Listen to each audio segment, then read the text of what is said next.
I said it was Dust too. It's not. We're going into Train. That will be our next A nice map. surprise then. Yeah, we've seen Dust already tonight. I'm up for some Train. I am. Can you catch a Train to Dust too? Or vice versa? Oh, you could have done something there. I could have, but I'm just not quite as intelligent as you, Chad. Got Henry and Chad joining me to talk us through the final map of the night here for the ESL Pro League, and it does seem like HellRaisers came to play, at least in one half. I mean, I don't know. I honestly don't know what to do in terms of interpreting the form that HellRaisers are in, because that Mirage was such a, well, a game of two halves. Oh, God. That's a nice one. I've been waiting for someone to say it. Cliche, there it is. Yeah. So, but basically, we tried to put the ball in the net more than them, and that's the football analysis. Is that who gets the most points? It is, yeah, indeed. Try and do better than they did. But Train is the next map between HellRaisers and Astralis. And the way we set the scene was that Astralis were hot favourites. Yeah, it doesn't seem to be the case. I mean, I love the way HellRaisers started that. I think on Train it'll be more clean cut, to be honest. I think this is one of the textbook maps for Astralis overall. Kiabi's moved into that main entrance role, taking over from Carrigan in that position. He's absolutely electrifying in that position. He's actually very, very good, and it's very difficult to shut him down, actually. Now, actually, I have a question for you, Henry or Chad. I don't know who's kind of been keeping their eye on this the most. I know that Carrigan, when Kiabi joined, said eventually we're going to be playing around Kiabi. He's not going to force him to fill the shoes of his former teammate. Instead, he has the freedom because they're aware of his high skill ceiling. Have we seen that transition yet? I'm not so sure. I mean, you said he's swapped with Carrigan already on Train, so that is starting. Yeah, like the Landers has passed and Kiev started. That's his breakout performance for me. That's when we've actually seen the team didn't perform to the best level, but him as a player, he actually kept them in a lot of key situations. He's showing that that's the kind of form we expected when he left Dignitas.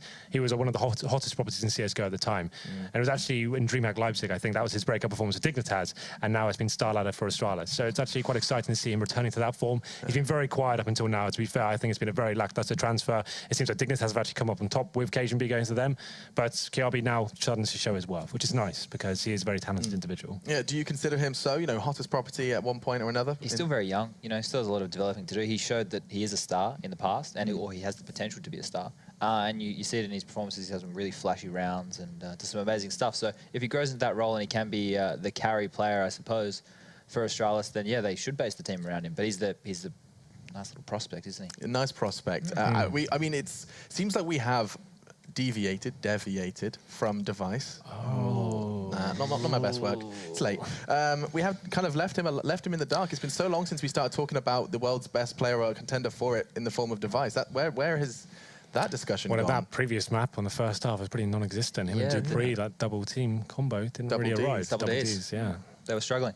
I think they had 5 or 6 kills. Yeah, it wasn't 14 a lot. rounds But that's not normally a big deal. You're winning rounds, that's absolutely fine. But your team's struggling throughout the board. On the T side, they're supposed to be like the guys making frags happen. Dupree especially. Renowned as one of the best entry fraggers on the planet. Not finding anything for them whatsoever. So that's really disappointing. Device. This is where another map that he's actually really good on. Train is actually another, I would say, a map where he can perform to the top level. Overpass is my favourite to watch him on, but Train, he's actually very intelligent in where to position himself. He's normally towards the inside site, either going aggressive in the lower ramp, connector, Ivy. He's every single round he's in a different position. That's what makes him such a deadly force in this. And teams don't really know how to shut him down. He's very good at reading the situations and being in the right place at the right time. Is it also fair to make the assumption that HellRaisers, given the loss of a coach, given the addition of a new player, of course no Smike did, Dead Fox is playing instead, that Train is probably one of those maps that would be the hardest for them to approach? You've lost some of your strats, you've lost some of your stars. They seem like they want to play together a lot, especially from that map. I don't know if they wanted to change style or how they were going to go about it. But in that map, just under Mirage, they seem to do a lot of stuff together. Right. So I don't know if Train's going to be the same. But it's good for Dead Fox to be able to go around the map with the AWP and go for some picks and maybe take on Device or other people in other places. It could be a very key factor in this map. Yeah, that's how a lot of teams will approach the T side, especially on the defaults. You're basing your play around the AWP. Guardian's a prime example from Na'Vi. They try and allow him to go towards main entrance, see if he gets smoked out, see how much time he can waste to try and find a pick there. If he gets smoked out, he'll reposition towards the upper halls or towards Ivy. And it's great for the AWPers to actually have great impact on this map. If you can just get those first picks, you don't even necessarily have to commit at that point. You're waiting for the CT reactions and you're trying to bait them into mistakes, essentially. So this is a great chance for Dead Fox to show us what he's made of on the T side and maybe get them some more rounds, which they didn't get on Mirage. So keep your eyes on Dead Fox is going to be the bottom line here. It does seem like the desk is leaning towards Astralis here, as it is going to be HellRaisers who have to prove their worth. They have lost 4 games back-to-back, not only in the Pro League, but here just most recently, and so they're going to have to try and redeem themselves here on Train. Your casters are ready, though. It's going to be Uber and Pansy to guide you through our final map. Thank you very much, gentlemen. Yes, the final map, as was corrected, will be Train here. Definitely looking for a bit of an interesting, a different, should I say, conclusion to, you know, HellRaisers. At least hopefully try and split this map. They did it against Fnatic fairly comfortably. I think it was actually Cobble they won, but let's get back to this one here. It is definitely going to be one to watch, Dead Fox. Let's see how he improves. Astralis on this map recently have had some decent form. Obviously just beating Fnatic out on this map tonight in overtime, and it was a Tyloo victory as well for Astralis when they played at Star Series. Yeah. So, in we go. HellRaisers on the T side, Astralis starting out on the CT side, and Zipnix going straight onto the CZ for B. But other than that, relatively what you'd expect to see. Sticko and Dead Fox with the smokes. They can build a little something into this, and it looks somewhat like early presence to be shown at B. Zipnix will be aware of this, and Dupree might want to try and help him out. Surely not this early. No. He wants to go up the ladder. Interesting. Well, he's going to be sent back down minus a head there as Sticko finds in the moment he peeks up there. Obviously that man carrying the bomb, so a little bit of information gain, but you don't see a heck of a lot there. Dupree barely even got to peek over the top and see what was going on. Sent straight back down the rabbit hole quickly.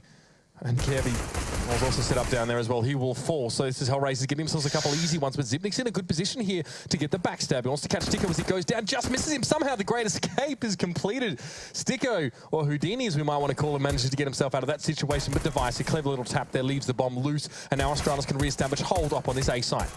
And Kerrigan's here as well. Let's remind ourselves of that. This is still very possible for him to turn around a little bit, but actually shows presence. And now they know where he is, but what a shot towards Angel. Now in a 1v2 though. Can he go above and beyond the expected? No, he'll splatter merely the end of the train stop with blood, and that'll be that. So a little bit, oh, I say a little bit, very aggressive start from Astralis. You had Dupree, of course, playing whack-a-mole to the worst way, over by Pop, and then even Zipnix as well, pushing straight up on B. So quite quickly looking to get involved into this one.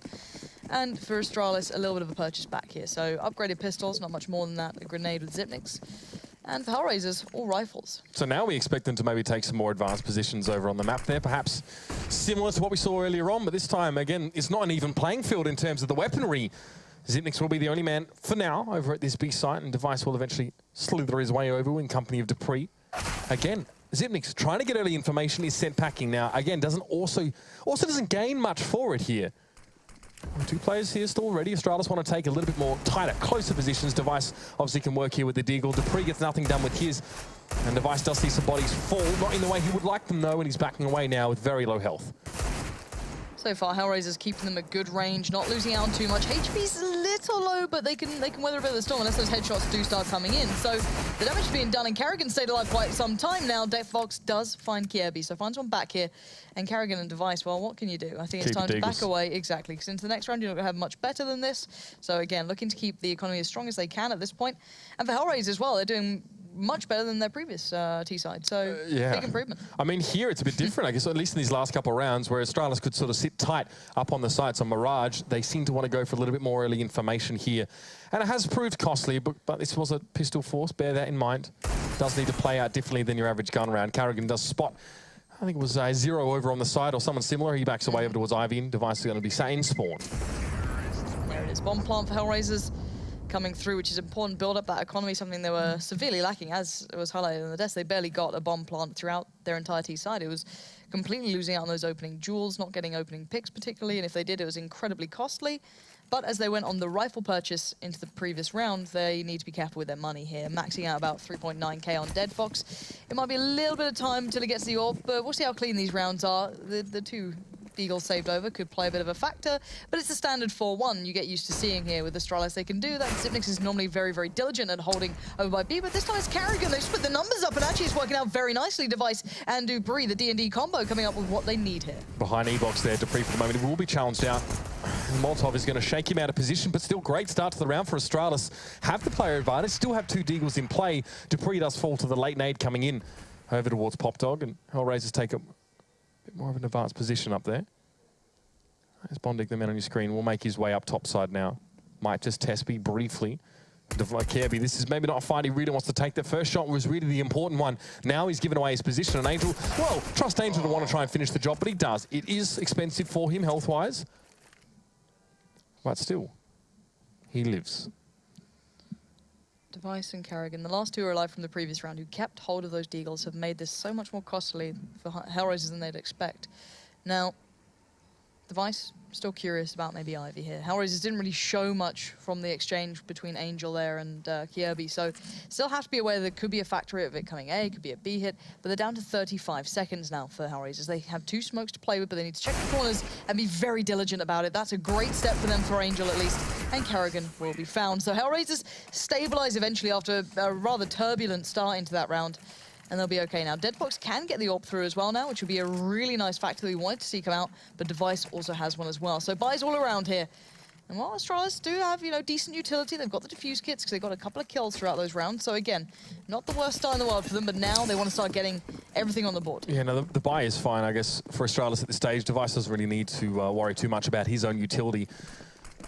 We'll see where he positioned himself fairly aggressively, hope for something early, can obviously back down the train if, things get a bit hairy. Well, the flash came in, forced him back prematurely anyway. Sitnik's ready here to respond with a quick nade over towards Brown Horse, just chip a little bit of health away, give him time to set up, to receive. But no one from HellRaisers is testing yet. And throwing my mind back to the Fnatic game we got to witness with HellRaisers, it was their B hit that was consistently impressive on their T side. That was quite surprisingly good, actually. And it was something that we saw in their kind of 4-spide rounds. You're like, oh, okay, that's pretty nice. But it transferred into their full gun rounds as well. It gives them a good couple of opportunities. So this could be quite a fun one to see go down here if that does become another factor. But at the moment, no one really posturing towards that. It looks like a far more intended A-hit coming through. But Kirby, Device, and Kerrigan all keeping tabs towards this one. You do have Dupree very early on towards B. So again, the smokes go down. But keep your eyes on the bomb. That's a more important factor here, and it's Deadfox with it, and that's going in towards B. But there we go. Dupree gets found so quickly. Xyp9x is still alive on the side, but Angel's done the deed. That's exactly what you needed, and now the split comes through. This is the perfect play. If Sticko can find the timing correct, he can go on that flank and really cut off the remainder. Kirby also can find room to operate, however. Yeah, the set play on A was nothing but an elaborate ruse here. It's allowed HellRaisers to get in through the door, and now Device hoping to bang it straight down himself. Angel does present. He will clean that one up fairly comfortably here. But Sticko and Bondic in positions to challenge onto this one. Make it very, very hard for Kirby to get any sort of leg room as he wants to approach the side and try and help this one out. Now we can actually see the Astralis players on the minimap. They're pressuring over towards the bomb itself here. But Kirby wants to take the challenge and he loses out on it there. It doesn't go any better for the rest of the Astralis players over towards the side. Bondic and Deadfox will deliver them another round and also put Astralis back a step as they will need to just force pistols, if at all, here. So in that round, every single player from HellRaisers finding a bit of a pick. So nicely played out for them. Means the money gets nice and spread out. Still Zero's a little worse for Ware, but the rest are doing nicely for themselves. 7K sitting on Bondic. So he's going to be pretty fine. He can certainly kind of deal with a bit of a buffer here, but let's see what Astralis bring. Again, the upgraded pistols can do some work. We saw that before. A good couple of kills came towards their favor, leaving just Device and Kerrigan to try and do some more. That's a shot from Deadfox. Kirby going to be kind of struggling there, but oh my lord, if only he knew Deadfox is in trouble now. He needs to back away from this. He does have support with him. There's a rifler right beside him in the form of Bondic, so he didn't have to instantly run off from that, but they are being cautious. You don't want to lose guns in this round. Especially not the AWP there as well. After a good opening from Deadfox, he'd rather keep it to hand. Now Zero, nice adjustment there. Obviously not watching the main angle, having to swing in from the off, but he gets it done regardless.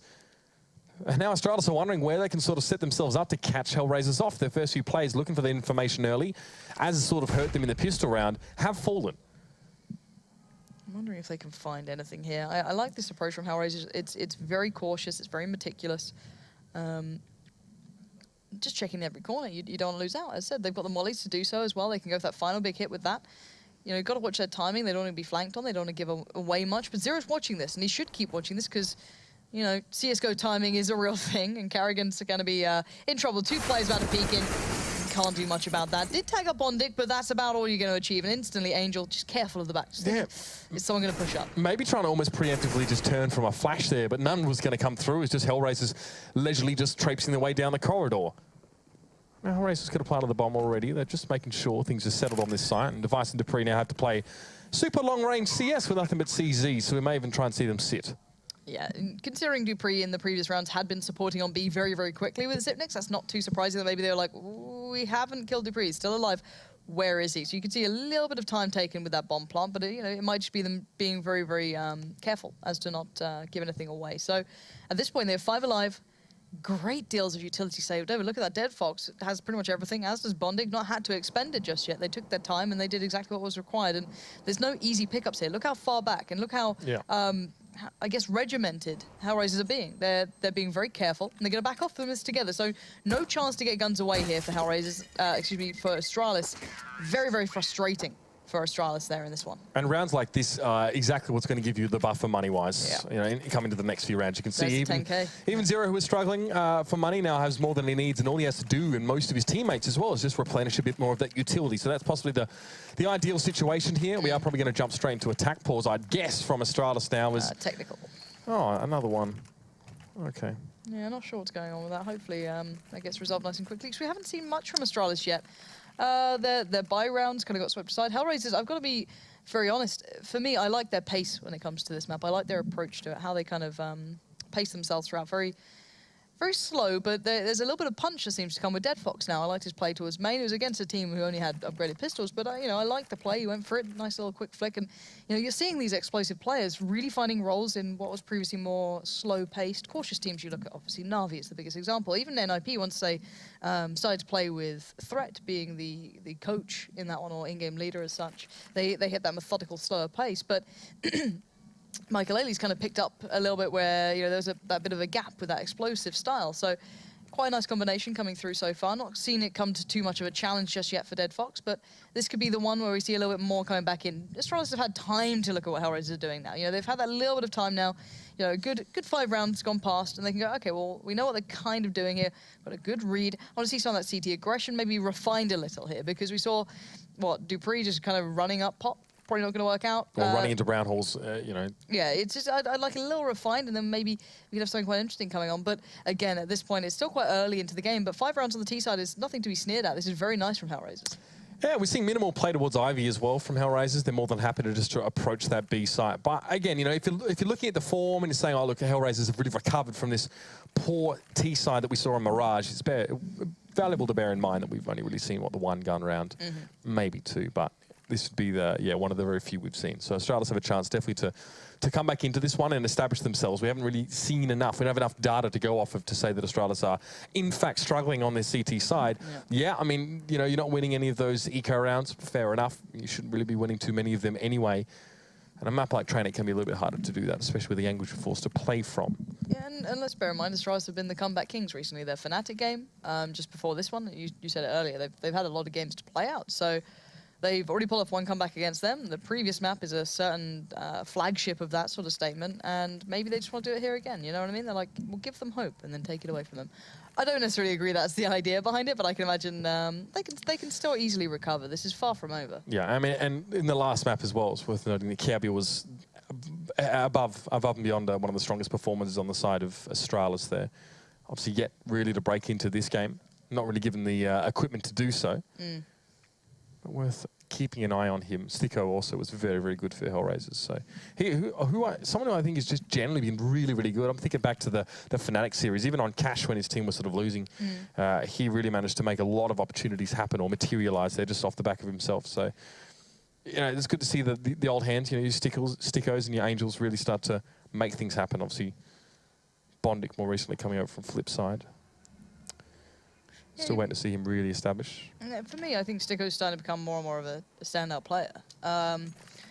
It's the fact that he's able to deliver. It was, you know, you saw that one-off Fnatic game, you're like, okay, well, he's had a good game. But even in the previous map, when they were winning, he was very, very influential towards it. Didn't see him be a game changer when it came to, you know, trying to find that comeback. That's maybe the next thing he can step towards. But at this point, he's been a really robust player. I like how he plays. He was on Cobblestone. He played the platform area consistently, be able to get away and read the economy so well that he'd know that, for example, Fnatic couldn't afford the mollies on their T side to clear out that corner. So he'd always, you know, show presence every now and then, keep them very, very humble about it, having to check it every single time, and then adapt off the back, play the stairs the next time. As soon as they went to check towards the corner, he'd be a vice versa play. So creating these really nice situations for himself. But yeah, I'm hoping we get to see more of that. And let's look at Dead Fox's performance so far as well. Into this one, he's been pretty robust. I think he's come into this lineup so far and done well. I don't think we've seen him being a shining beacon. He wasn't a high flyer in the first map. But I think Train's going to be a map where he's going to have a lot of play towards it, knowing the power that comes with the Device and Kerrigan double AWP combination that can come out. That's going to be quite imperative to watch. So I wonder how he's going to handle it now, but we'll see. And it looks like Astralis have lost out on a player here. I wonder what's going on. Yeah, possibly disconnection. You know, Einstein and everything. Obviously a disconnection, but maybe some lag problems there for that individual. I mean, we can talk about Zero as well. Another interesting factor into this team was touted as just an absolute machine when he was first brought into this lineup, and everyone was expecting great things from him. Similar in the way that people thought of Nex and some other players that have sort of made their way into tier 1 rosters and never really quite found that. I mean, the story of Zero is still yet to be written in full, of course, but his last few games have not been great, to be honest with you. The series against FaZe, who was underperforming. These last map actually against Astralis, not flash at all. No. But yeah, this is one of those pauses where we don't get told an ETA. It's just depending on the Astralis player. So hopefully them coming back soon will be changing. We have no control over it, but yeah, it's pretty much down to the Astralis player to get back in the server. So however long that takes, it means that Rush starts to fly around. It's going to be one of those long delays when Rush starts to free cam. So guys at home, buckle in, go grab a beer. I don't mind, do what you want. You might want to, get settled in. We can do another AMA with Twitch chat if you want. Just have a little chat with you guys. Oh, that was grand last time. There's always a possibility. These sort of, want to do some surfing, guys. You guys in chat, you can just, start really demanding things from us. I think it's good. But yeah, we don't know how long the delay's going to last. Rush, is this you observing while observing? This is Observer Simulator. It's kind of like Job Simulator. You can get on the VR. Yeah. Similar. This is how he's going to practice. I mean, yeah, we can take questions from Twitch chat, Jen, if we can. Yeah, we've got nothing else to do. You know what but I mean? We don't. Yeah, I mean. It's a nice mouse right there. We will. We'll go to a break in the end. I think that's been. Why would you do that? I want to talk to Twitch chat. I've been told by production. Guys, they take me away from you. All I want to do is sit here and talk about like Harambe and really sweet, sweet memes. Because I know that, for example, Chad is a huge fan of memes. Huge fan. Really? And buzzwords. They like memes?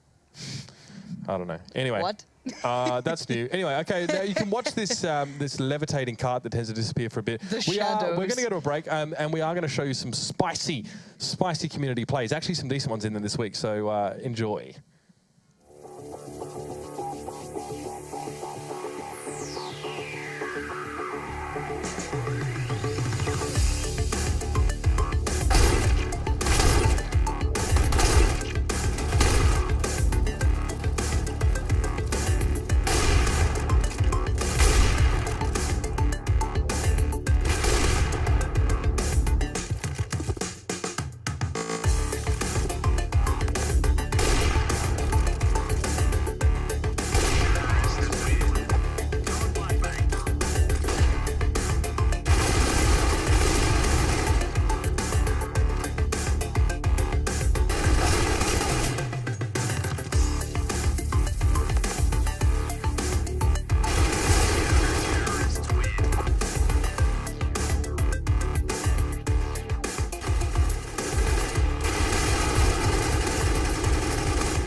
Well, I hope that's whetted your appetites, ladies and gentlemen, for some spicy CS, because we're about to get a little bit more now. Astralis are back into the game, at least in their entirety, and it's 5-0 in HellRaisers. This is that gun round we were talking about in anticipation.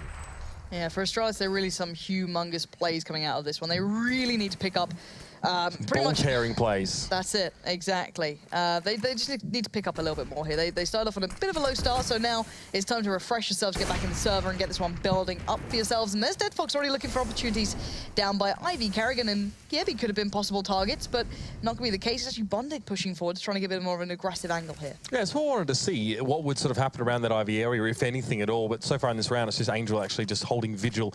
Kirby flashes himself through here, completely nails Bondic, absolutely wrecked. No really way to respond to that if you're not ready to turn the flash as it comes at you through the smoke. Nicely done. And that will just thin out the HellRaisers' presence a little bit more over this A side, or at least not allow them to sort of dig in there and have these positions they can spring from later on. They're going to have to do it now from outside of the site. Nice position from Kirby there.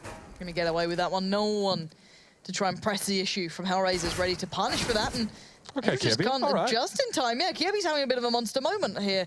3 kills already. Pretty much said, I'll just hold A. You guys don't worry about it. Oh, fair enough from the man. To be fair, these were his first kills of the game in this round, mind you, so he's had a quiet start.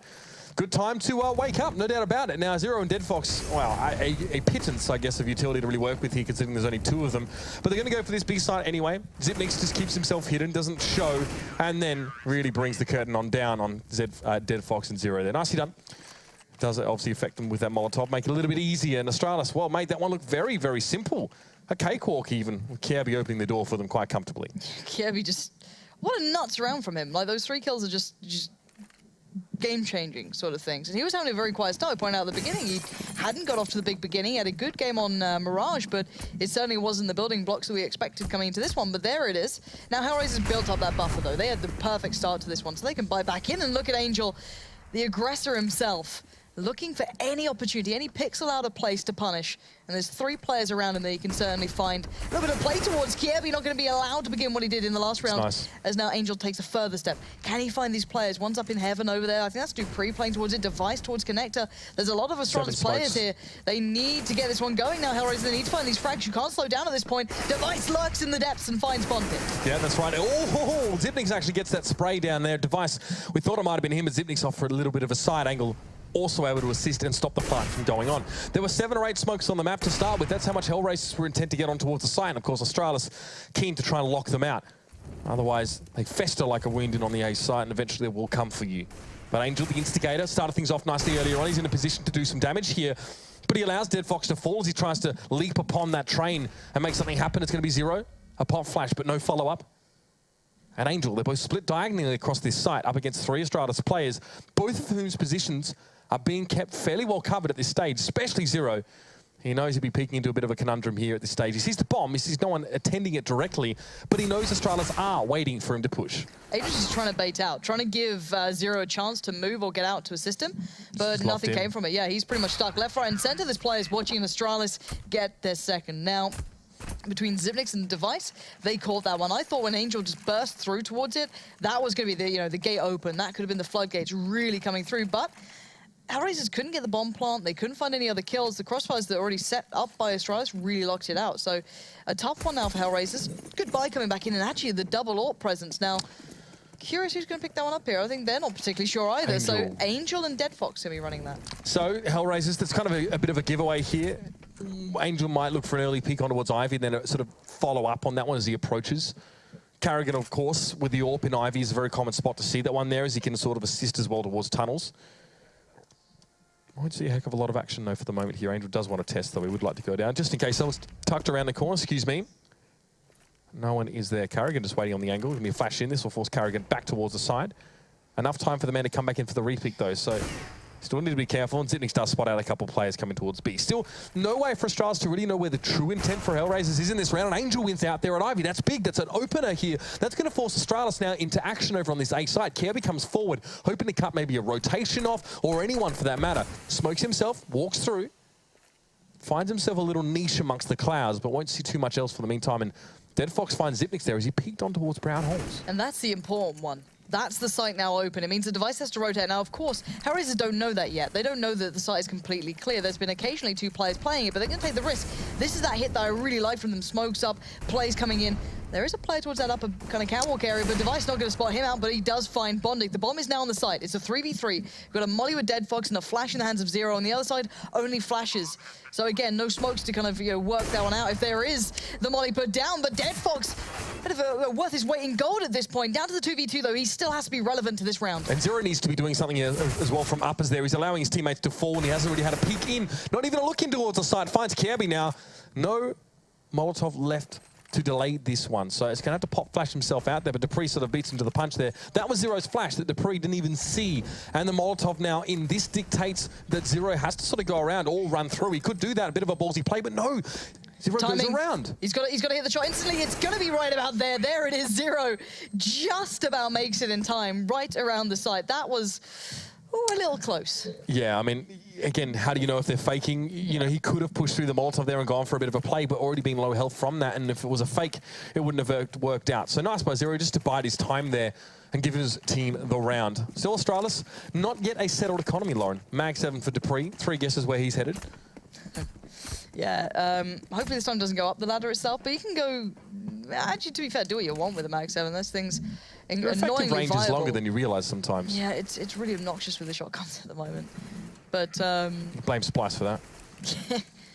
how dare you? Screaming. You heard him screaming in Katowice every time they got a kill with the shotguns on Cobble. That was great. That was... Davey and co. Great's a strong word. Professor Chaos. Yeah, that it was. That was the dream. Yeah. Now, Zimnix can nade this. And it's good. Catches 2. Not perfect. It's not the biggest damage in the world, but it's a little something just to remind him, keep him humble on this one. It looks like a massive set play towards B, at least for now. I don't know if they're going to commit, but you've got 3 players here rather than the 2 they normally kind of tender with. That kind of nade damage as well lets you sort of get the 1 dink kills as well with some of these M4s, because obviously it's not, you don't get insta-kill, but now when they're down to 77, 55, yes. So 1 headshot with an M4 will actually secure the kill. So it actually means a lot more, especially for CTs. For Ts, yeah, not so much. Of course, he's still going to do the same with a headshot from an AK, going to get the job done in 1. But still handy. Don't know if it really matter here, just a tidbit for you. Many of you will know that already. The Dupree there with the Mag 7 going to miss the second shot and back away here. Can't really run too far in case HellRaisers try and sort of capitalise, and he just walks in and just pins Zero to the wall. They're blown backwards. Would have been quite cinematic there in real life, but now that leaves just Bondic on his own up against 4. It's back and forth, tit for tat CS here. Bondic manages to at least extricate himself from the clutches of Dupree. But now he needs to get on towards his site. He's got 20 seconds, yeah. He's taking the risk, and the risk doesn't work out. He was looking for where Device was, but Kerrigan very, very present in that, so not going to let that slip. But their money's still not brilliant, but neither is HellRaisers, so at least it kind of balances out a bit here. They can go for the SMGs if they want to push towards main, but no, they choose to go straight towards the rifles. They need to stabilize. I mean, Dupree had a decent bank build up on him for the most part, so it's not really the worst. I mean, you get everything you want, essentially. I mean, with the exception of the FAMAS, which is obviously not ideal. Still decent for Astralis to work him on here. Where HellRaisers going for the far more sensible route here. Probably going to be a bit of a rush towards the B side here. They only have the smoke to facilitate their approach. So maybe even hoping that, you know, again, Zipnix characteristically tries to find something early in brown holes. He's done it a couple times this game and given away the ghost, as it were. It's not surprising that he'll be a little bit cautious on this because well, we'd hope so. Yeah, because you know that it's such a easier bomb plant to get on the B site. You can smoke off one of the avenues, pour out, or maybe 3 to it if you fancy, and you can get a plant. You won't be able to sustain the retake, but you can get a plant. So you've got Dupree over here early, and as soon as they see the smoke, they're going to know what's coming their way. The smoke actually will draw the attention towards the right side, where there's still 3 players pushing towards the left, but Dupree's not having any of it. He wants to deny them the bomb plant, but that's not the bomb. It's with Angel, and they don't get the plant as well. That's quite big, actually, from Astralis, really keeping that round in check. Nice combination between the two of Dupree and Zipnix, and the money is a bit low. They can still get a buy, but it's just not a nice one. I mean, you got Galils, or you force pistols on this occasion? I don't know. I mean, HellRaisers, yeah. Tech 9's coming out, so they force pistols. It's not really, it's a bit of a cruddy threshold to really work on money-wise there. I mean, you can buy Galils, you're probably going to lose out to M4s and AWPs anyway, so fair enough and reasonable for them, as they'd probably like to put an AWP, especially back in the hands of Dead Fox, and see what he can do with it. Oh, this is a new style. Device hasn't quite done this just yet. Needs to back away from that now. Did at least take a peek. Yeah, I mean, there's a Device that kind of player that does go for early peaks fairly often. Yeah. To be fair, fancy more the way Cajun B does on maps like Dust 2, but again, it also always comes down to actually connecting that shot. And in that case, for Device, it's really no harm, no foul. I mean, he gives away his position. They know there's sort of an AWP over on this site, but that's all. So you're not really too upset with that, although you'd love to have started off strong there. But if you don't go for those early peaks, well, you're obviously not going to get them. No, and it's a very Device-esque thing. It's nice to see him going for that, It became such a factor on things like Overpass that people love to watch, was the fact he'd always go for these kind of aggressive, quick peaks. And I think it's really good with AWPs to be doing on this map. So nice smokes come in. HellRaisers looking for those plants, looking to cut that site a little bit closer so they can actually get some damage done, and there's the first. Bondic will find Kievi, but stretching beyond this is going to be tough. He does at least recover the gun, and maybe I spoke too soon. Bondic tried to get some more, but he found 2, and that'll do. They do recover the AWP as well with Zipnix.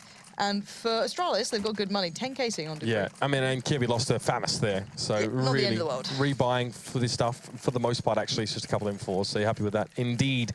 And Astralis now, 1 round between them and HellRaisers. HellRaisers obviously started really quite nicely, dealt with the first gun round handily.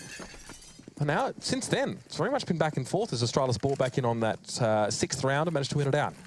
And now they've managed to make themselves 4 more rounds since then. Smoke up Sticko. What's the Zipmix here? I don't mind this, using that smoke. Hard to read into this situation now. HellRaisers, DeadFox might beat this corner or not. Shoulder peek comes in. I don't even know if that was intentional. It wasn't even shoulder peek. DeadFox just showing a bit more than he maybe would have liked to. He's got no armor, bear in mind. Glass cannon. I like that from Zipnix, you know what I mean? Like, before, Device does want to give them the brown holes control with the AWP. Now he gives it a go. Just keeps them, keep them working for this sort of play. You can't just do those defaults. You can't instantly get the brown holes now. You have to kind of work a little bit for it. And I think that's a good way to keep people on their toes a bit here. Because Sticko's not committing anywhere just yet. This was what looked like the play that ended up on A eventually, which is kind of weird to say, but it kind of built off the back of it. But Sticko can, I guess, turn wherever he feels like off the back of this. If they get a pick somewhere, they can build off it. If not, we'll see. But here we go. So the smokes go down towards A. The players on B start to split in. Zipnix and Dupree have not rotated either. So they're both here and ready and willing. Now Zero's found both, actually. That's massive. That's the B side open. Sticko's going to surely go for this. He has to go towards B. They've got everything. Again, if Zero does more, this is perfect. I mean, we need to watch Zero here. He did get overwhelmed in the end by Carrigan. So again, he's gone down. DeadFox still selling that B. Back to A. And wow, my God. Back and forth we go. Now Device, can he make this different? Yes, he can. Finds Angel. Now Sticko again goes back towards B. They don't know where to go. It's back and forth, depending on where those picks came from. It's also okay, though, because when Sticko's sat in Pop Dog, he's not costing himself too much time deciding. So it's a great position to be in. Who cares if you take a couple steps in either direction there? If your team are continuing to feed you back information, you want to make the right decision. You don't want to sort of, commit too early there. That's why, I mean, Pop Dog's such a powerful position for the Tees if you actually have control of that. And you know that you've managed to whittle the numbers down, and Dick just that. Oh my God, does just that. Seriously, fluency, not a thing for me tonight, but still. AWP goes over.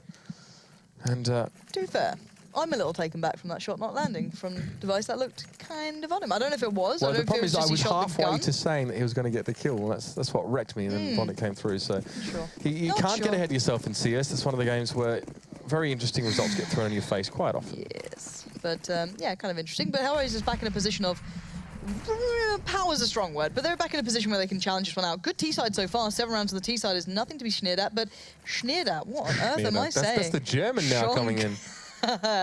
It's taken 3 years, Mitch, but finally I'm picking it up, you know what I mean? Just schnitt, and that's it. That's the only word. It's not even a real German word, probably. Well, no, but it doesn't matter, because you make the SN word, you say SH. That's great. Oh, no. Oh, no. As if this is how it happens. Oh, Lord above. Right, so I'm just become overly British for a little while, as I feel dirty. HellRaisers going to go for what looks like an A pinch. You got the 2 players over by Ivy, 2 towards main, and Zero's still by Pop. So it looks like that. I wonder if Zero's going to try and sell a bit more towards B. But again, 1 minute left on the board. Plenty of mollies to clear out these corners, but Astralis are holding back on their utility as well. So they haven't put down all their smokes yet either. We have DeadFox and Angel positioned towards Ivy here. And with Astralis in such advanced positions over on the A side, HellRaisers won't know this because obviously CTs will hold Ivy from one of the sides, and you really don't know which one it's going to be sometimes. Obviously the right side, if you're a CT, is the more safe because you can back away around the corner. But Kirby, that's more of a passive attention towards Ivy now. Just throws that Molotov in, and that might be enough for DeadFox and Angel to try and get more out of it there. The smoke comes in, and that will allow them at least to know that the right side is what they're safe from. But Kirby's up on the train there, so we'll see them still, and he will win out there. So without directly being in Ivy, he still manages to control it quite nicely. Now HellRaisers have to move elsewhere over the map here. They're trading out back and forth, and Kirby with the spray down, but it's not going to be enough. DeadFox finds Kirby. Sticko falls down now, the 1v2. And DeadFox has to go and get the bomb as well. That's a pain in the neck, especially with Carrigan and Zipnix set up, at least for a trade. Was it 3 seconds? 4 seconds. Has to be on 4, I think, as he plants. So. And he knows that. He's going to be rushed. No choice about it. He has to hit a ridiculous shot to even stay alive here. And he tried to do something a bit impressive. It's not going to work out. Carrigan on the retake coming through. And Astralis, again, come back into it. This is a really interesting half, actually, especially given the way the HellRaisers started it off, and now sort of how it's sort of swung back and forth a little bit there. HellRaisers have their own economic hardships. Yeah.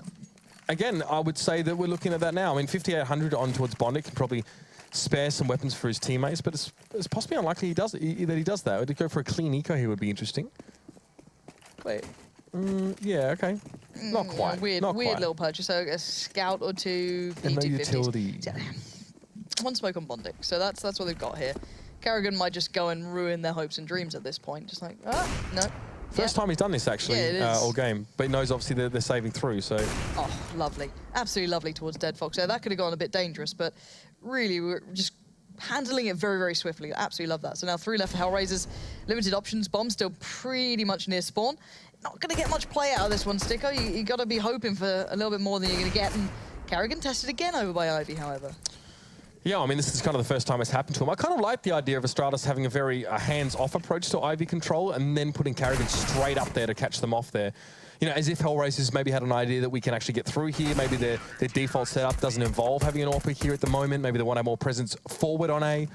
But no, Astralis mix it up at the right time there as well. It does make sure that that sort of anti-eco round for them doesn't cost them really much at all. Just utility being brought back now for the guys. All right, at least HellRaisers get a nice buy now. Nice enough. You know, this is what you can hope for. You got Dead Volks actually on armor. And Sticker, the guy that I was hyping up saying, you know, he's been a really big influential factor, is having a really, really quiet game. I don't know where he's gone here on this half.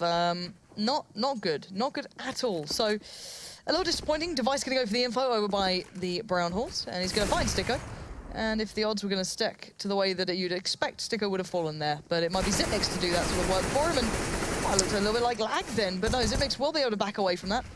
No harm, no foul, a little bit tagged up, but does enough to fend them off. And Dupree starts to get itchy then. He wants to get around the back. He wants to try and do some flanking. And I like this because you can have 3 players at B for Astralis when Dupree is staying towards Pop Dog or listening out or at least able to catch anything happening there. It gives you a bit more peace of mind about committing so many players to it here. But it may still not work out there. Zero finds Kirby, who himself, to be fair, was positioned a long way forward. That might have just been an information play to justify Dupree being sat there at Pop Dog. But Dupree can't challenge right now. He doesn't know where the rest of the HellRaisers players are sort of positioned. He already did try and challenge Pop Dog in the pistol, and that went really badly for him. Bondic will be prepared, trying to set up for his own "this is Sparta" moment if it's going to be required. But I don't think it will be at this stage. Maybe an execute on towards this B site here for HellRaisers. So the first few trades coming through have to go on Astralis' favour here. Some clean kills would be great for them now to hold off while they wait for those reinforcements to come through. No push. Device left wanting more at this point. Looking towards that ramp. He's got Zipnix behind him. And now he gets the info. Sticker finally comes up with some kills here. 8 kills, should I say. But one that could matter a hell of a lot. Dupree falls by Pop, which also opens up A. Now, the last 2 plays for Astralis is split between the sites. Carrying on A, left by Enslowsome. No one's pushing that. It's down to Zipnix, and he can't get the damage done. And now just Carrigan in the 1v4. And you might as well go for it. And that's about as well as it can go. I almost feel like that incendiary that was used as a budget flash to let Zipnix go forward, because the problem was for Astralis in that round, especially on the B side, they didn't actually have enough utility to allow them to get that information, right? Yeah. And I think it was Dupree was sitting towards Pop Dog, like, I don't know, guys, I don't really know where they are, I can't go up the ladder and test them. So then it's like, all right, let's throw a molly and hope the incandescence makes it harder for them to spot Zipnix, who goes for a peek and then dies. So not ideal, but still a very close half between these 2 teams, Lauren. I don't want to read into anything because I don't know how good they are in the second half, because we saw what happened on Mirage. It could happen all over again. Yeah, cool, but it's a much closer affair now at halftime, so we'll see how this match concludes after the break.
Well, we've seen a curious half played out between these two teams, Lauren. It was HellRaisers to get off to a flying start early on. Astralis, though, clawed their way back.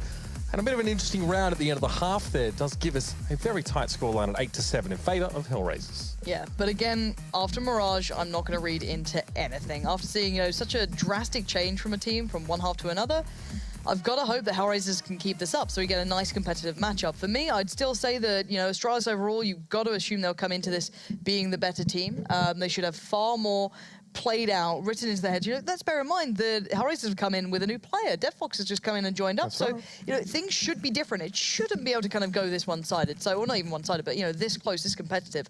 But we'll find out any second now as Astralis get themselves ready for their T side, and they can only hope it goes better than, well, what we previously saw. Yeah, I mean, and Astralis' pistol round to kick the match off wasn't great either. They just pushed very deep for information on that CT side and were, well, executed quite summarily as it was. But now, it's the 5-man stack. Is it the rush B don't stop, or do they use Pop Dog?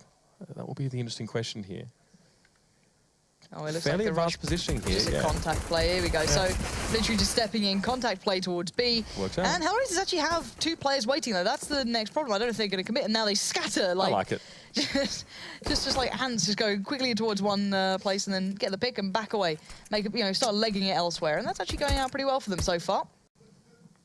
Scatter. Xyp9x does have the molly still. Angel forced to take this fight. I don't think he'll escape willingly. He does make it away on 17 HP. Kind of surprising. Yeah, I mean, he tucked himself into position, hoping Astralis would just breeze past him in towards Ivy, but getting away from a sort of a protracted fight off towards the left is kind of hard for him. He definitely sacrifices a lot of health to do so. So, good damage being done early by Astralis.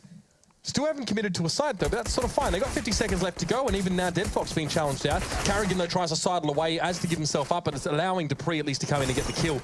With Xyp9x finding Angel, and now Dupree getting up in towards Heaven. This is a lot of site control over A for Astralis. It's unlikely that HellRaisers will be able to prize it out of their grip.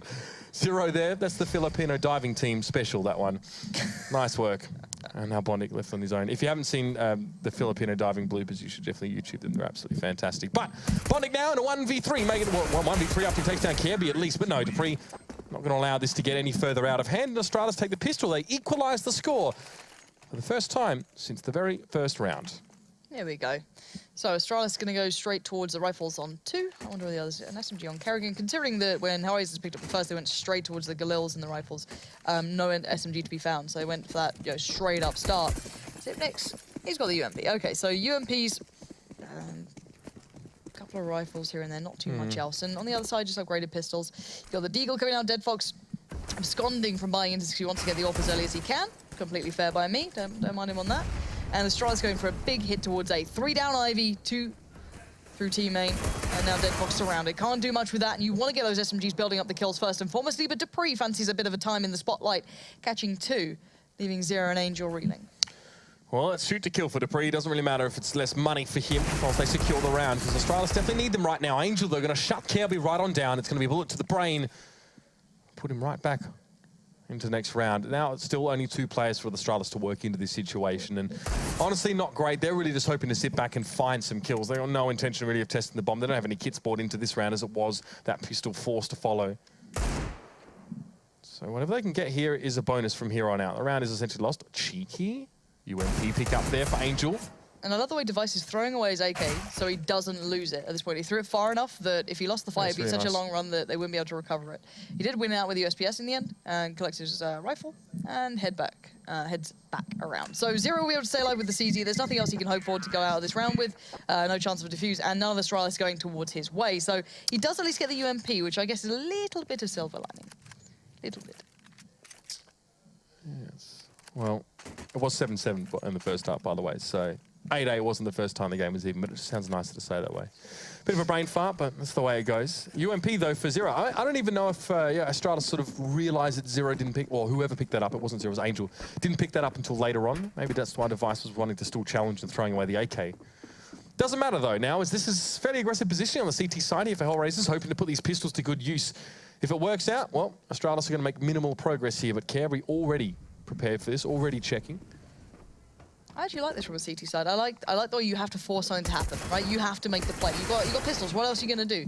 You've got to take the fight to them somehow. Try and play a little bit unorthodox, a little bit quirky. The double smoke towards connector, probably a little bit of miscommunication, but gets the job done.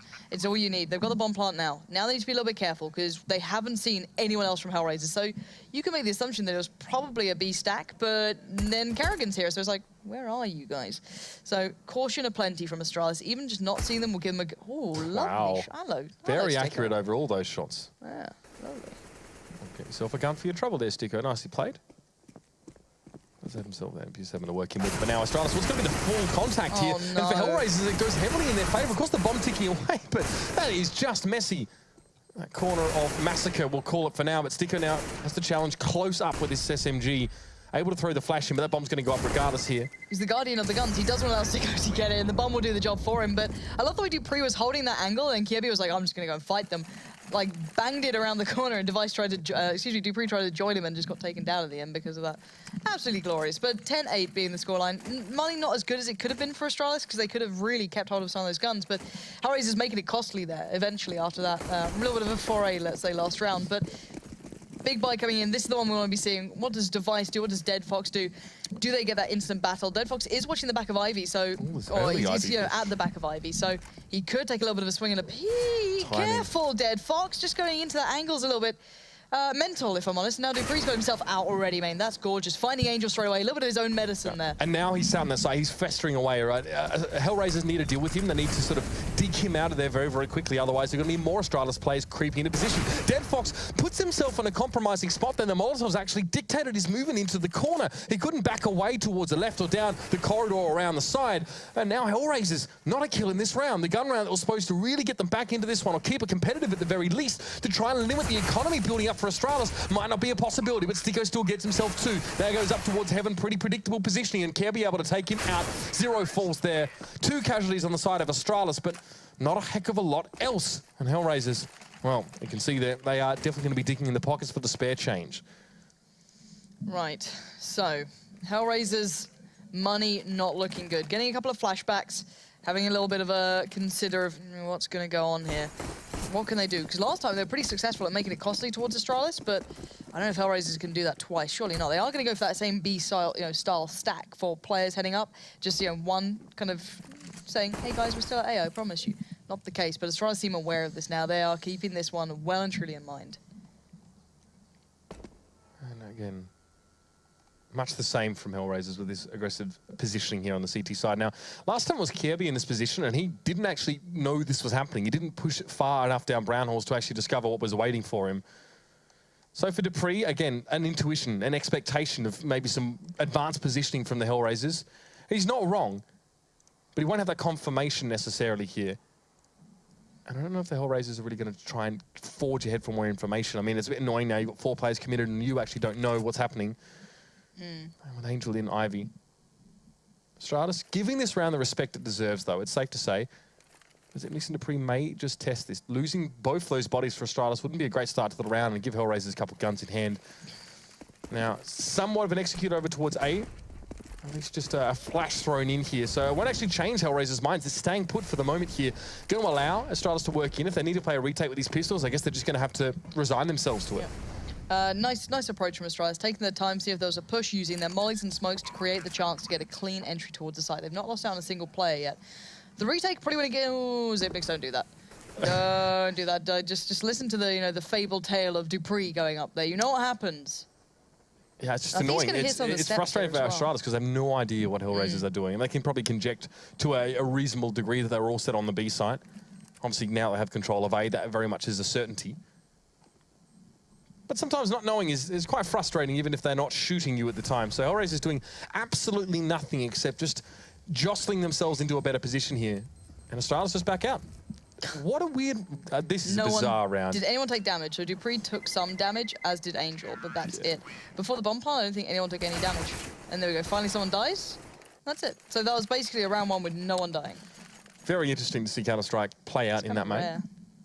Fair enough to HellRaisers. That's good discipline, at least, to be waiting there on the B side. Sometimes when you do stack, if you don't commit to it, you can get caught in a really compromising situation, and maybe, you know, they do end up hitting that site and you're already off, you know, smelling the roses on other parts of the map. So double AWP comes in here for HellRaisers, Sticko and Dead Fox. Sticko having quite a game thus far. Well, they need to change something up because they're just simply not dealing with what's going their way. And Dead Fox taking the late peek towards What? Did that just hit the flash? I'm not sure. I want to watch that back on the replay. I think I attacked the side of the wall. I seriously want to watch that back. I don't know if he got through the wall or the flash itself. I'm not sure, but that was kind of odd. I don't know. It looked like it hit the flash. You got the little there spark is a off blood it. splatter on that wall. It did tag him, but I don't know. Anyway, I'd love to watch that back in slow-mo and see if I'm just stupid, which is also a very big possibility. But Zero gets away with a couple of seconds of life that maybe shouldn't have there. But it is Astralis now with 3, but they've got a good step towards the B site. Kerrigan's going to be pretty much put to the task of applying the bomb. Yeah, that Molotov. That's your job. That Molotov bought him a lot of time, actually, as well. I mean, they might not have realised it, but no one from Astralis HellRaisers, sorry, was in position to actually come in through the spawn. And now Dupree going to be waiting there for Dead Fox. It's all worked out very, very well on the clock for Astralis. And a pop flash from Dupree. Going to get a bit aggressive, going to go for it. Push that just perfectly. Sticko, sorry, mate. I know you might be in shape, but that is a thin pole. That's a thin pole. You can't hide behind that. No. And Dupree, I love the little bait of the shot just before the flash as well. So like the turning just kind of like messes it up. That was really, really nice. 13-8 though. This is Astralis looking very dominant on their T side. This was kind of what I was worried about. And I'm wondering, was it through the wall? It hit the flash. It hit the. Or yeah, it hit the flash. It didn't even tag him. Is that real? I guess collisions can happen in this game. I mean, I guess that flashes are actually if they can collide with players, they can collide with bullet projectiles. Technically, I guess, but I've I seen don't know it if with that's the way the guns net before code as works. well. Yeah, that's really weird. I think like I can't wait for Reddit to like dissect that. But at the moment, there's not much to talk about. Even though it's a gun round, HellRaisers has just been swept aside. This has been a blink and you miss it sort of thing. This is possibly the game here in this round. It's such an important round for HellRaisers, and to lose it out here is seriously bad. Seriously bad. It's not good. I'll give you the big tip. They got no money to really work off the next round with either. Yeah, round loss bonus is a thing. But not that much of a thing. My God. My God, Dan. And even Sticko as well. Yeah, 8 and 15. Dan. So not been a game for him where he's often been a stalwart for the side of HellRaisers. And Astralis are looking very much improved here in the second half.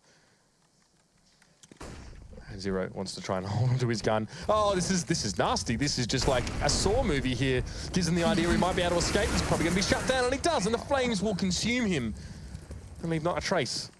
Especially after the round resets and his corpse is removed from the map. But there it is. So 14-8 now. Money, shocking for HellRaisers. To be fair, same as the last few rounds for them. Haven't had a look in the second half. The same as we saw on the previous map. What is happening? And this time, you can't even use the excuse like, oh, yeah, their T side in general is bad, because they played T side in the second half of Mirage. Now they're playing the CT side here on Train.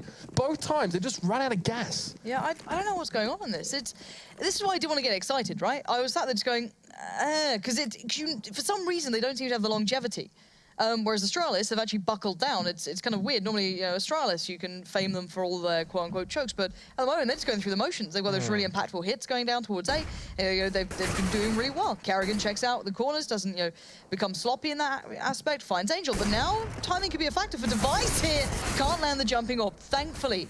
No more CSGO quote-unquote action goes down, but this could be deadly. Kievi's whiffing a good couple of shots and gets punished. Yeah. I mean, it's not really going to be enough, though. I mean, Bonic wants to try and abscond with some sort of weapon if he can. I think at this stage, Astralis can buy into this. What, do they force this round? No, they can buy in the next round, but still not great now. They're going to be challenging out. Pondic, though, excuse me? The man who will not be moved. He's doing everything he can here. And now we're set on the bomb as well. 3 kills for the round. No point using Molotov with so much smoke in front of you, but that is just a little bit interesting from Astralis. Let's go put the bomb, boys. So now, they don't even have multiple angles, really. Molotov comes in, Zipnix jumps across it, but you can't get to the bomb. 40 seconds left in the round, so enough Bondic, time. This is diabolical from Bondic. Just to sneak away. Astralis like, okay, boys, we've got the bomb, but is he still there? They've got to use utility just to get this bomb away. They see he's long since left, but now the question is, where's he gone? Down Ivy or Pop Dog? Go on, Bondic. Treat us to something incredible here. They're not checking this. Now they look. Now they find him, and Kerrigan just turns. But Bondic made a really good go of that. You know, the same old standard nice try that you tell them. That was a nice try. That was a really good try. But 15-8, the problem is, HellRaisers never got off to a good start here. They've never impressed. They didn't do anything spectacular, and they've been very lackluster on the CT side, which is a shame because on their T side, they looked impressive. They looked like a team that could bring a competitive matchup. We haven't seen it transfer into the second half. And it's their last chance here as well. They're going to have a few if they can at least win this round, and at least they have guns. They have everything they need after a bit of a poorer buy in the last round. They just need to be solid. They just, need to take a leaf out of Bonding's move and just set their feet in and stand their ground. Astralis have been surgical in breaking open this A side, especially in recent times, but Angel going to take more forward positioning here as well. That smoke benefits him for the most part now, as no one in Pop Dog can actually see him, even though they're actually boosting Dupree over the smoke, I think, in there. Yeah. You can just see on top of the trains, which is basically, I think it was actually Anders who's one of the first people who really publicly talked about that, where you can smoke it yourself and then peek above and just check the top of the trains, which is quite a nice little touch. How positions like Bondix in, it's just waiting for them to push. Simple as that. And it's all a matter of patience. Hit those shots for HellRaisers, and they just haven't had much of it here. And that bomb's slowly creeping towards kind of top of Pop, going towards B, edging around. Dead Fox being sold a bit of a kipper here, keeping his presence very much attentive towards that Ivy area, but that's not where the bomb's going. It was one of the most interesting mind games in CS, actually, the way Ivy plays out. But Karrigan actually pushed Ivy. He's pushed Ivy. You can see it on the minimap. He's come straight forward here. Molotov comes in, but now over on the B side, some action is occurring. HellRaisers, though, it's just not working for them. They lose zero so early on. As Sticko falls, it's going to be a disappointing performance from HellRaisers if it goes this way. The duct tape on the train there, they're going to need more than that to patch this one together. They've got 2 players left. Maybe Angel chucks some in his pocket for later on anyway, but Molotov, again, got to force him back. And we know Angel, he wants to get aggressive, he wants to take the fight here, but Astralis have so much time to get position. See, it's all good and well and try not to get around that or you're taking their time on it, but Kiebi's already secured that CT's clear. He's going to hear this, and now Kiebi can be the one to finally just... There you go, look at that, just dismembering them at the end. And that's not HellRaisers going out with a roar, a proud one. It's them rolling over with a whimper and submitting. It's Astralis, they're rolling over the top of them here on train. A much more solid, a much more comprehensive performance from the Danes on this second map. Obviously, Mirage was a bit of a funny one there, as we did see a big comeback, but this one, none required here for Astralis. Very, very well-drilled play. I mean, even Kirby got off to a bit of a slow start. He managed to bring himself back in there, but no one from, you said it, there's no flashy play. There was nothing overly impressive, and we don't lay that on Dead Fox. We don't require him. They shouldn't require him to bring that kind of stuff into the game, but over the board there, very disappointing from HellRaisers. Yeah, exactly that. It was very underwhelming. After what we saw, it was such a competitive first half. It was really enjoyable. Just didn't seem to switch on in the second, and again, sadly, we had almost a repeat of the same style of the last map. Good, kind of surprising first half, quite exciting in the second. Meh. Yeah, disappointing stuff. I'm sure they'll be feeling the same thing, but let's now pass over to the desk as they finish us off for the night. Thanks very much. We're having a whale of a time here at the analyst desk. Henry G and Chad are joining me to talk us through that final game. Yes. It was a game of 2 halves, Henry. It definitely was, like the first map in many ways. Yes, indeed. So, HellRaisers get off to this phenomenal start. They win the pistol, and we thought, okay, Astralis, they thought, okay, on Mirage, we lost both pistols, but the force buy worked out for us both times. Tried to implement it on train, and actually, it was detrimental. It didn't actually work out. They got the 5-0 coming in. Obviously, you go into that first gun round, not as well equipped as you would be after the force buy on the second. So they lose that, gets to 5-0. And I speculated at the start. Dead Fox, he was going to have an impact on the AWP, the new addition. Looked quite free. He actually was getting the initial picks on those gun rounds and actually being very influential. But obviously, the tables turned. Astralis, they only need a little bit to work with. They got 7 rounds in their CT half. And the second half, Chad, I think you raised some good points in the break, what we were discussing. 9 in a row. Exactly. 9 in a row. 9. T-side train, that's unheard of. Yeah. Obviously, the structure of HellRaisers there, doesn't exist on that CT half. It's a lot about rotations and rotating well for your players and helping them out, and we didn't see that. Astralis really capitalized on that and just ran away with it. Also, the CT economy, it's such a brutal beast. You know, you take an eco, take another eco, you get your orbs up, you lose your eco. It sucks. And HellRaisers, they couldn't get anything done. And of course, a lot of shout-outs do go to the man on your screen here. Kirby had a spectacular game alongside others. I think he was sitting around 15 frags at the end of it. The big name was actually Dupree. You could see how pressing they were towards the end of that T-half as well. Like, they've got so much confidence. When you take an inside sight, it's normally preferred that you're pushing up aggressively to stop the rotations, right? Dupree was taking that one step further. He's getting towards CT spawn. It's completely shutting them down. The rotations were horrible for HellRaisers. Couldn't get any ground to the bombs. So they were Molotov this round especially. You could see how much they're actually inside the no man's land of CT spawn per se. But very, very confident second half there from Astralis. Yeah. Looked a little bit interesting at the start, but HellRaisers have been the thorn in the side of a lot of teams here. Fnatic, 2 overtimes there last week. new player comes in and have some decent games against Astralis. So a team maybe to look out for in the future, Alex. What do you think? It does look like it's going to be one of those kind of things that does take time. You lose your coach, you lose a star player, and then you lose your 5th player. So there's a lot of things in limbo right now. We're not really sure. Like, they've already announced Smike was joining. Is Dead Fox actually joining the team? Or is he trialing? I guess Pro League is the perfect chance to actually, in official environments against top teams, it's a good place to see how they handle themselves. I think Smike actually did okay, and now Dead Fox seems to be doing all right as well. But what are they looking for specifically? Well, they're certainly not arguing, or battling for that top 6 finish. I think that's not something the HellRaisers have set their sights on. Instead, they have an opportunity to know that these pro teams, it's not Scrim's environment. This is a full-on environment, competitive environment with, $750,000 on the line. They know that the other team is giving them their all, and that gives them an opportunity to try and develop. And they have proven that. I mean, that T-side of Mirage will go down in infamy for a while. I think they've definitely demonstrated what they're capable of. Yeah. See if they can do it in the long run. But that was HellRaisers falling and Astralis managing to go ahead and, I think, stop the boat from rocking so much after that first map was a little bit of a scare for the Danes, but they do manage to make it 2-0 in the end. And that was just the first set of game, rather second set, excuse me. We'll have a reminder of the first. We got to see NIP and Na'Vi go head-to-head and go one apiece. Overpass was a rather open and shut case for the CIS squadron. However, Dust 2 was a much more exciting affair. I think you had a great deal of fun casting that one, Henry. You had a big smile on your face. Just the amount of insane clutches and deagle shots. I think, like I said, the MVP of that match was the deagle. Like both teams, making that weapon sing time and time again. Michael Ellie with some crazy shots. Edward did the same thing, and Simple that nuts round towards long. It was just really, really exciting. Those are the kind of rounds or games, I should say, that make me love Counter-Strike as a whole. Yeah, and there was a lot more to love as well for Astralis picking up that overtime win versus Fnatic. Probably a nice little exhale from them as they did concede Mirage. And then it's kind of interesting as well to see that they went 16-13 as well.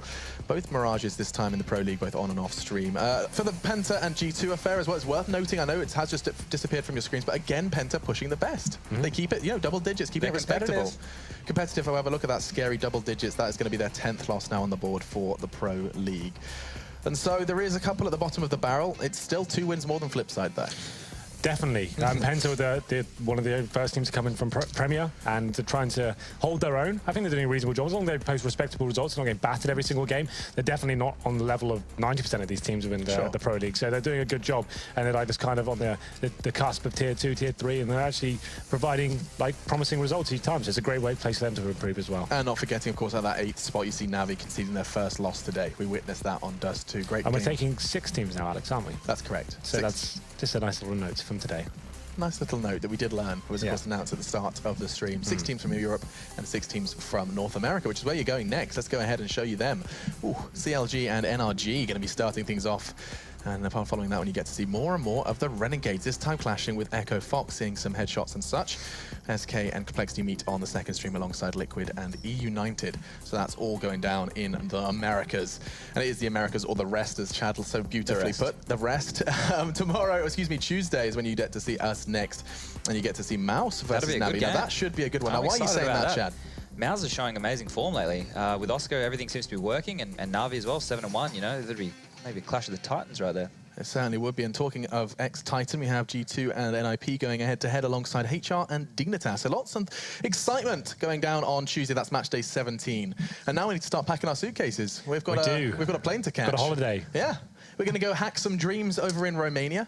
And it's going to be a fun time. Starting tomorrow morning. Yes. So a nice little trip coming in. I hope we do get some dreams. I hope to nap at some point. But it has been a fantastic day of Pro League. Thank you so much for hanging out with me. No worries. Now we will once again disappear, and you will be joining us again on Tuesday for more ESL Pro League action. One final reminder before we do go that you can get all the information. If you want to understand how this league is going, how it's, what the structure is, we keep bringing up the standings. If you want to understand exactly what is going down there, you can check out the Score Esports as well. It's available on your smartphone. So you can go ahead and get that at your leisure. Now we disappear, and we'll see you Tuesday for more of the same. Thank you so much for hanging out, and we'll see you next time.